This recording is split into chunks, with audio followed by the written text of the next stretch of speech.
In our early marketing discussions with financial advisors, the idea of lead generation comes up usually within the first 2 meetings. Rightfully so. The entire goal of marketing is to create more buzz around your business, leading to new business.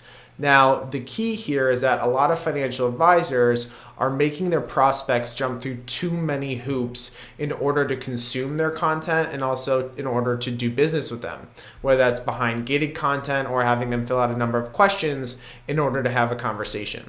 The reality is that one of the most significant parts of marketing is about removing friction, removing the steps, whether they be physical or mental, one must take in order to get smarter on a topic or act as a prospect. So in this video, we're going to dive into the ways you as a financial advisor can remove the friction for your audience. Way number 1, your messaging. Within financial services, we're notorious for inside baseball jargon. Words, terms, phrases that no one understands, nor do they care about. It's an industry-wide issue that doesn't just plague advisors. It plagues all financial services, businesses, investment managers, whatever the case may be. When developing your messaging for your practice, think about your consumer, their level of investment knowledge, their background, what they're consuming outside of your relationship. When writing or creating content, remove the jargon. Break down concepts as if you're having a conversation with a relative. Address people directly on your website. No one will think of themselves as a pre-retiree or a Henry, and likely not align with those more technical terms. So it's important to remember that as you're building content regularly, speak as if you're having a conversation with a friend. A few other tips. Use the first person. We, I, us, when talking about your firm, and directly speak to your audience when using the second person, you, yourselves, etc. This is going to go a long way in addressing the people that you want to work with on your website and in your marketing. You want to talk directly to them. You want to have a conversation directly to them, whether that's through your website messaging, your video content, or any blogs that you're writing. Keep messaging scannable. Use lists, section out your articles, graphics to break down content. People like to scan content. No one likes to have to consistently dive into big paragraphs or long pages. Break up your content, keep your content chunked. Allow the user, the consumer, the reader to scan your content in an easy way. And the last tip on your messaging is make your messaging actionable. Always ask yourself when creating a piece of content, what do I want my audience to do? What do I want my audience to take away after reading or consuming a piece of content? Way number 2, your website. Your website is your home. It's where most of your content should lead to. It's where your prospects will research you. It's where you're able to answer client questions. But very often we see very confusing advisor websites that don't enable easy conversion or the ability for prospects to reach out. A few steps that you can take. 1, you should only have 6 to 7 primary navigation items on your website. So this could be the About Us, our team, our process, your blog, your contact page. Everything else outside of those 6 to 7 navigation items should fall under the primary navigation as a sub-navigation item. For example, if you have our services as a primary navigation item, then tax planning, investment management, financial management could act as a sub-navigation item. The second point is to integrate a contact button in the top right of your navigation menu.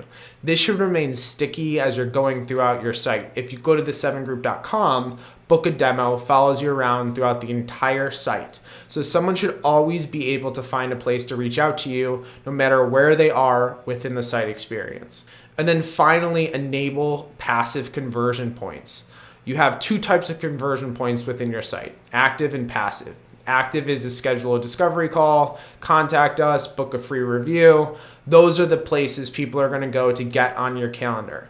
Passive is when someone isn't ready to have a conversation, but they may take the next step. Items such as download an ebook, sign up for a newsletter, and more allow someone to get onto your email list without necessarily having to always book a call. The difference between passive and active is active, someone's much more down funnel, and passive, someone's a little bit higher in the funnel, but still interested in what you have to offer. Make sure you have both types of conversion points on your website. Way number 3 on how to remove friction in your content. As we mentioned at the beginning of the video, we're all about having strategic gates on content to capture information. However, 90% of your content Just stop gating it. Marketing is about getting in front of the right people with the right information to condition them to think of you whenever they want to reach out. Gating too much content can cause a lot of friction with your prospects and deter them from downloading the asset or consuming a piece. For any blog, any video, any guide, unless you're on paid or you're using it as that lead magnet on your site, aim to give the content away for free. Show your expertise consistently and regularly. The only time you should have gating content is if there's a strategic reason to do so. If you're promoting it through paid ads or you're using it as that passive conversion point on your site. Otherwise, ungate the content that you're sharing, ungate the information that you're giving away, and just put your expertise out into the world. Way number 4, your onboarding. One of the easiest ways to differentiate yourself as a business, and we've seen this in our own business, is to focus on the ease of onboarding when it comes to new clients. The goal is to make sure that it's as easy as possible to onboard someone across the board, removing the friction from collecting documents, communicating with you, and taking action. A few questions that you can ask yourself while you're going through your onboarding process. How are you collecting documents? You may need to onboard a new technology or simplify the process. Are you having clients sign documents?